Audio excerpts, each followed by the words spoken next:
When you're ready to create the course shells for the next academic term, this is the website that you use. It's memphis.topdesk.net, and you click on self-service, and it's going to take you to this page that has all of these.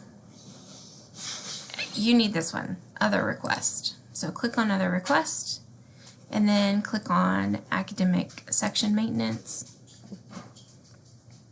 It's going to take you to this page.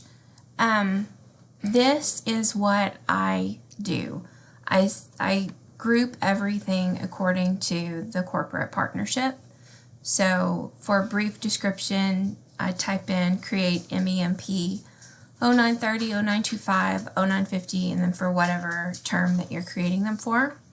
You can select your priority. I'm not going to select anything right now because Avril just told me to send this, which means she's looking for it.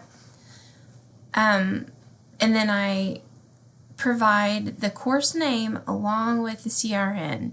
If you don't have the CRN, you need to get that first from Avril, but I think we should have all CRNs at this point, so I don't think that you'll have to have her create anything new unless you're creating new courses.